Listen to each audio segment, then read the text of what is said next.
Jiran maju, ada kereta cepat. Jiran maju, ada kereta cepat.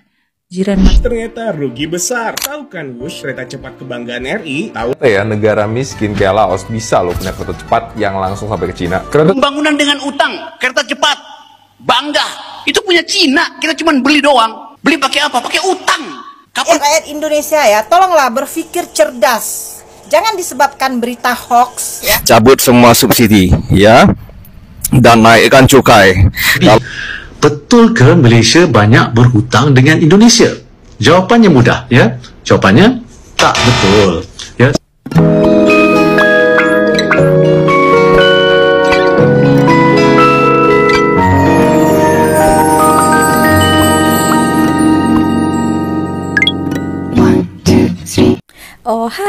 Oh halo, hai teman-teman, apa kabar kalian hari ini? Berjumpa kembali bersama Sari. Sari doakan dimanapun kalian berada, diberikan kesehatan, dilancarkan, dipermudahkan segala urusannya ya. Ini Sari mau membincangkan ya, karena ramai yang berkomentar di video Sari sebelumnya tentang Sari mengulas kereta Proton Malaysia gitu ya, kereta buatan sendiri. Ada beberapa netizen ya yang mengatakan, iyalah Malaysia cuma mampu buat kereta ataupun mobil biasa saja, sedangkan kami sudah ada kereta cepat, katanya gitu. Berapa komentar ini Sari tak tahu betul atau tak, atau hanya sekedar gurauan saja. Katanya ada mau dibuat kereta terbang. Wah betul ke ini teman-teman, kereta terbang?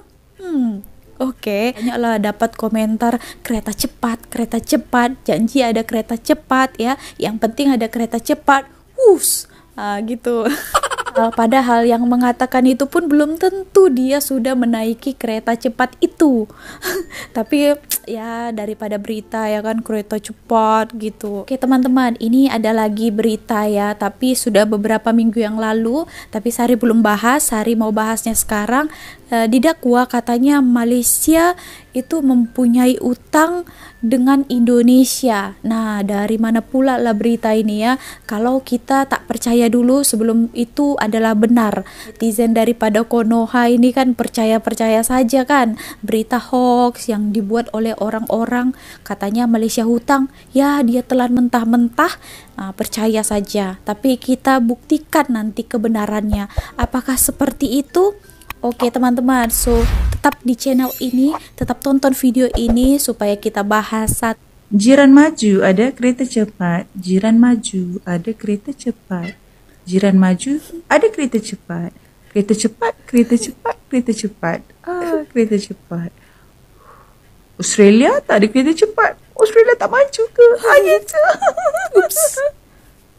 ternyata rugi besar. Tahu kan Wush, kereta cepat kebanggaan RI? Taulah ya. PT Wika bilang salah satu penyebab kerugian yang ditanggung perusahaan pada tahun 2023 ditimbulkan karena proyek kereta cepat Jakarta-Bandung. Wush, FYI, Wika nyatet kerugian 7,1 triliun rupiah di tahun 2023. Kerugian bersih Wika membengkak 11,860% dari kerugian sebelumnya 59,59 miliar rupiah di tahun 2022. Ternyata ada dua faktor yang mempengaruhi kerugian di 2023, yaitu tingginya beban bunga dan beban lain-lain. Beban keuangan ada bunga ini ya, beban bunga atas utang bank ataupun non-bank, beban provisi, dan beban administrasi bank. Dari video ini, apa pelajaran yang bisa kamu ambil? Apakah nggak boleh utang bank atau gimana? Komen di bawah.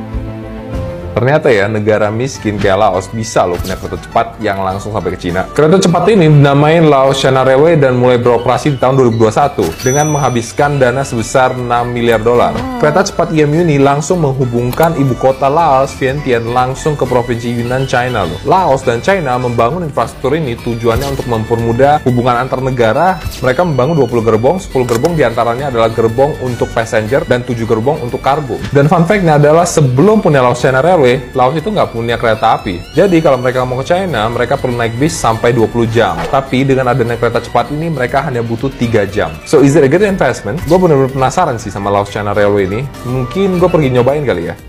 Pembangunan dengan utang, kereta cepat, bangga.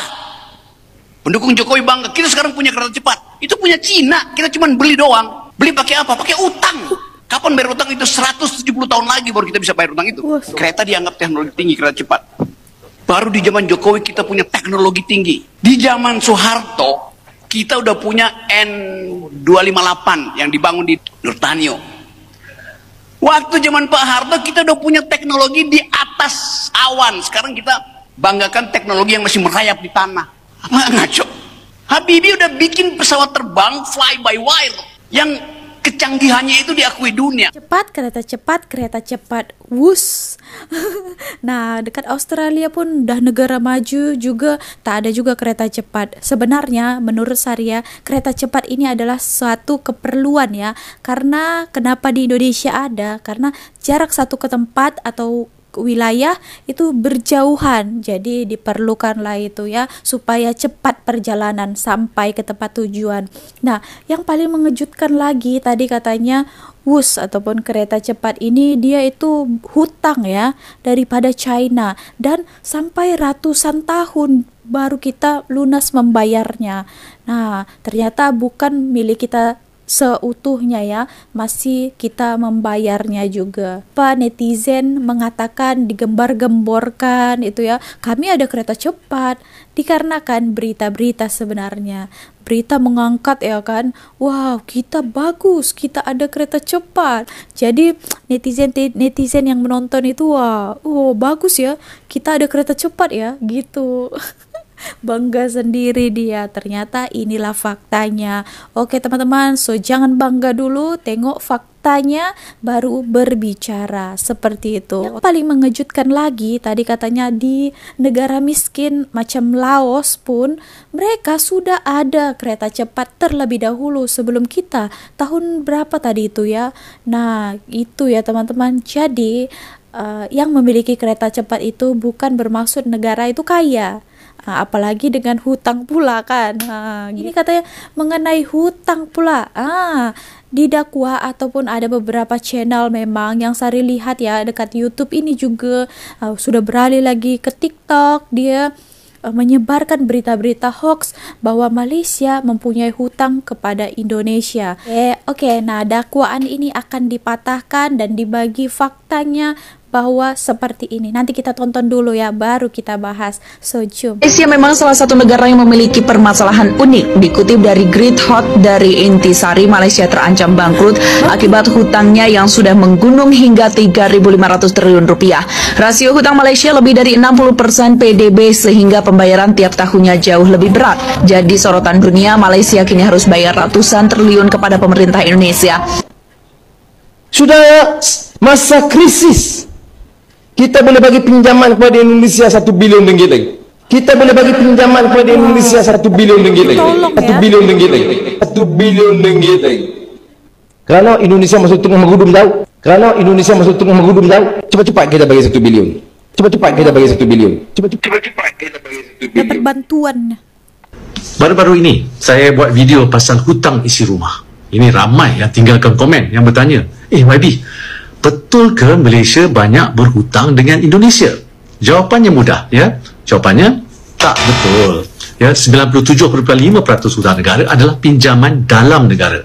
Hanya 2.5% saja hutang negara adalah pinjaman luar. 2.5% ini pun adalah pinjaman dari pelbagai institusi dan pelabur asing seluruh dunia. Dari Amerika Syarikat, Eropah, China, Jepun, Singapura dan banyak lagi. Jadi 2.5% pinjaman asing ini takkanlah Indonesia nak tapau semua. Ya, memang tak logik. Ya, saya explain sikit cara kita meminjam, cara negara meminjam. Dia bukan macam kita nak pinjam duit member. Ya, kita bangun tidur, call kawan. Mat, malam ni aku nak pergi dating. Pinjam RM50 boleh? Bukan macam tu ya. Salah satu cara kerajaan buat pinjaman adalah melalui terbitan bond. Lepas tu kita buat bidding atau auction. Ni macam lelong lah ya. Para pelabur akan bidding kadar pulangan atau yield serta jumlah yang ingin dilanggan. Pelabur yang bidding kadar pulangan yang paling rendah ya berserta jumlah yang paling tinggi akan dipilih. Mungkin saya bagi contoh ya. Katakan pelabur A offer 2% untuk 10 juta ringgit. Pelabur B pula offer 1% untuk 15 juta ringgit. Jadi, mestilah kita pilih pelabur B sebab kita dapat jumlah yang lebih tinggi pada kadar yang lebih rendah. Ya, macam kita nak buat home loan. Ya, kalau kita pinjam duit nak beli rumah baru, ya, kita tanya bank A. Bank A, berapa rate yang kita boleh dapat? dan kita call pula bank B dan tanya berapa rate untuk bank B. Bank yang offer rate paling rendah kita pilih untuk buat home loan. Ya, akhir kata jarang sangatlah kerajaan nak pinjam direct dari negara lain macam kita nak pinjam duit daripada Mat tadi. Netizen daripada netizen Konoha ini paling banyak ya. Ramai sangat termakan dengan berita-berita hoax yang dibuat oleh kawan-kawan mereka sendiri ya. Jadi mereka ya kesana kemari komen di banyak konten-konten Sari ya, Sari tengok ya. Ramai juga yang komentar, "Woi, bayar hutang negara kau," katanya gitu. Dia tak tahu ya, rupanya itu adalah hoax. Janganlah percaya gitu. Oke teman-teman, nah kita lanjut lagi ya. Dakwaan Malaysia banyak berhutang dengan negara jiran Indonesia adalah tidak betul. Media Malaysia ya, media di mana mereka sangat mustahil untuk memberitakan berita-berita hoax ya. Betul. Jadi kepada rakyat-rakyat Indonesia yang ada dalam Malaysia ni dan ada di Indonesia sana ya, jangan termakanlah dengan berita-berita hoax dari Indonesia ya. Betul. Di Indonesia berita-berita diedit itu banyak sekali. Dan herannya rakyat-rakyatnya percaya. Ya. Di Malaysia nih ya, berita hoax itu sangat sedikit. Ya. Jadi kepada rakyat-rakyat Indonesia ya, tolonglah berpikir cerdas. Jangan disebabkan berita hoax ya, kalian membesar-besarkan berita itu. Suka ya dengan berita-berita palsu gitu ya. Tapi pada dasarnya, pada kenyataannya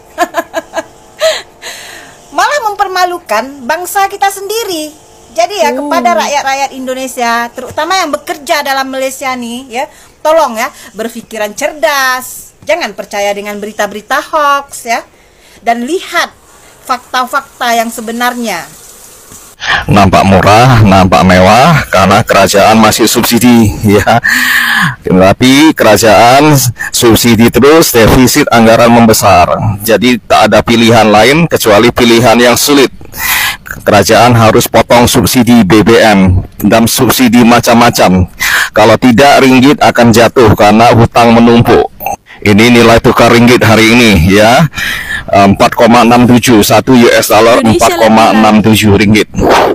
Kalau hutang terus menumpuk, defisit terus berterusan bertambah, hutang terus bertambah, lama-lama bisa tak bayar hutang ya.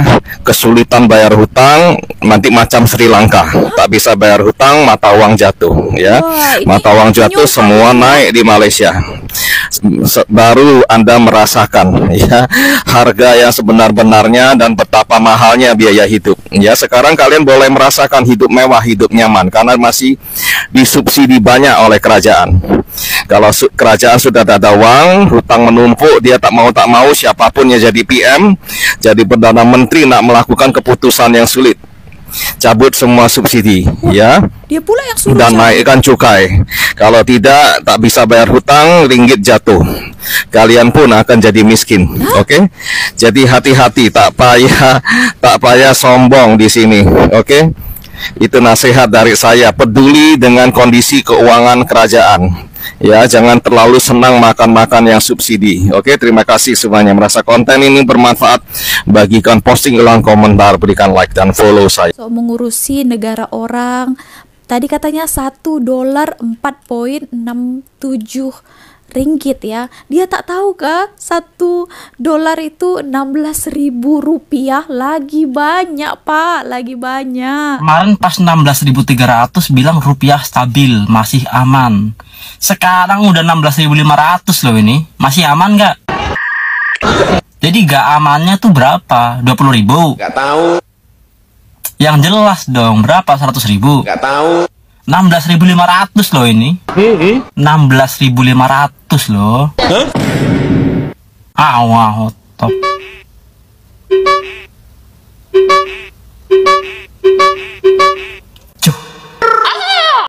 Lagi jatuh lagi uang rupiah sebenarnya. Kan negara lain pula. Oke teman-teman. Nah subsidi itu adalah berdasarkan daripada rakyat Malaysia kan. Jadi wajarlah juga kerajaan memberi subsidi kepada rakyatnya kan. Janji dari rakyat untuk rakyat, bukan dari rakyat untuk pejabat-pejabat. Nah, itu baru lagi teruk kan. Mana yang mau? Mestilah dari rakyat untuk rakyat. Nah, yang paling mengejutkan lagi ya, tadi dia menyumpah, hampir macam menyumpah lah ya. Awas nanti macam Sri Lanka katanya. Wow, boleh pula mengatakan negara orang seperti itu. Janganlah macam itu ya kan. Kalau mau urus saja negara sendiri. Kalau tak tahu apa dengan negara lain, negara Malaysia, tak payah ikut campur mengurusi pemerintahan dekat sini. Oke, Sari mau katakan lah ya, jangan kita mau termakan berita-berita hoax ya. Kalau di Malaysia ini semuanya itu berita ditapis. Kalau misalnya ada sesuatu berita hoax ya, yang dipercaya hoax, yang tidak betul, tidak sahih, itu boleh kita report juga kalau tidak betul. Tapi Sari lihat daripada di sana-sana ya, tahulah saya kenapa di Indonesia itu semakin merajalela.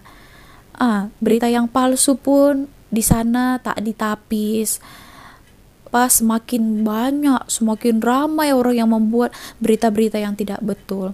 Oke, saya cuma pesan juga kepada teman-teman yang menonton. Kita sebagai penonton sebenarnya yang harus berjaga-jaga. Kita harus yakini berita itu betul dulu, baru kita berbicara ya. Jangan asal percaya-percaya saja. Betul tak? Ya teman-teman, kalau kalian ada pandangan lain, komentar lain, kalian boleh berikan komen kalian dekat bawah kolom komentar. Itu adalah pandangan Sari menurut apa yang saya tahu. Kalau salah, kalian silahkan perbetulkan menurut apa yang kalian tahu. Terima kasih teman-teman, segitu saja video kali ini. Sampai jumpa di next videonya bersama Sari lagi. Bye!